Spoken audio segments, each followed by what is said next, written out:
여러분 안녕하십니까? 포항 MBC 뉴스데스크입니다. 6월 첫 일요일인 오늘 경북 동해안 지역은 미세먼지 없는 맑은 날씨로 폭염과 오존특보가 내려졌습니다. 오늘 낮 최고 기온은 경주가 31.7도까지 올랐고 영덕 30.9도, 포항 29.1도, 동풍이 유입된 울진은 22.8도에 머물렀습니다. 경주에는 폭염주의보가, 울릉도, 독도를 포함한 동해안 전역에는 건조주의보가, 포항에는 오존주의보가 각각 발령됐습니다. 내일은 낮 기온이 오늘보다 2도에서 3도 더 오르겠고 모레까지 폭염은 이어지겠습니다. 해상의 물결은 0.5에서 1m로 잔잔하겠습니다. 2019 포항국제불빛축제가 올해 시기를 2개월 앞당기고 일정도 3일로 압축한 결과 구성과 관람 편의성이 향상됐다는 평가를 받고 있습니다. 올해 축제는 기존의 단순 나열식 프로그램을 탈피해 연호랑 새우녀 설화를 바탕으로 한 스토리라인으로 짜임새가 있었습니다. 축제의 하이라이트인 불꽃쇼는 1km에 이르는 연화 발사대와 입체 음향, 캐나다와 일본, 한국 한화팀의 개성 있는 연출력이 돋보였습니다. 또 무더위가 절정인 8월에 열리던 축제를 바다 안개가 없고 선선한 5월 말로 옮겨 관람객들이 불꽃쇼에 몰입할 수 있었습니다.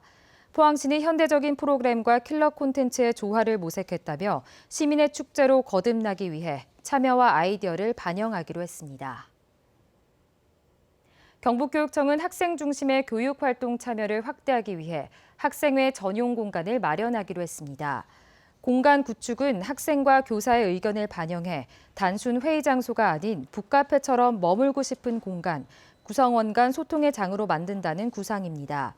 교육청은 이를 위해 건축 전문 교수 2명, 학교 관리자 5명, 업무 담당 장학사 2명으로 태스크포스를 구성해 운영하고 올해 학생회 운영비 19억 원을 지원합니다.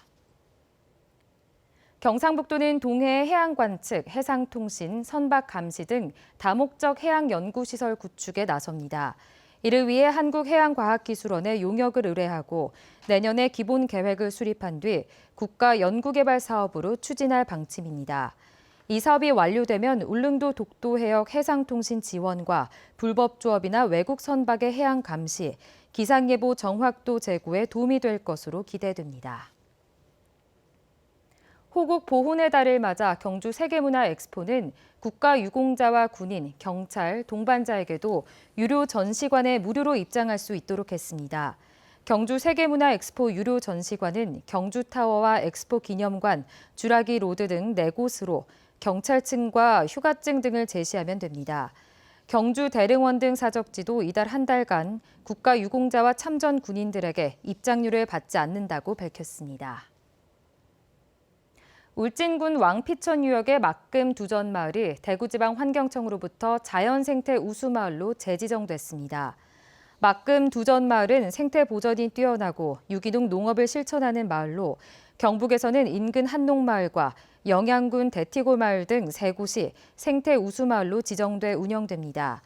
대구지방환경청은 3개 마을에 각각 3, 4천만 원을 지원해 주차 공간 확충과 소공원 정비, 마을 쉼터 조성 사업을 추진할 계획입니다.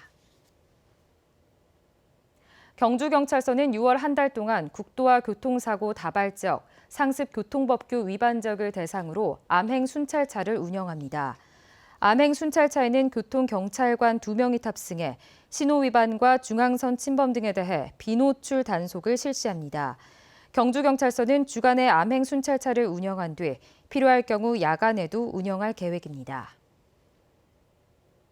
경주 민속공예촌 안에 있는 3동의 초가집이 인조 초가지붕으로 새 단장을 했습니다. 인조 지붕은 전통 초가의 멋스러움을 유지하면서도 10년 이상 장기 보존이 가능해 해마다 지붕을 개량할 필요가 없는 특징을 지니고 있습니다. 경주시는 1983년 조성된 민속공예촌이 관광객 감소로 침체되고 있다며 제2의 민속공예촌을 만들기로 하고 업종 규제 완화를 위한 도시 관리 계획을 추진하고 있습니다.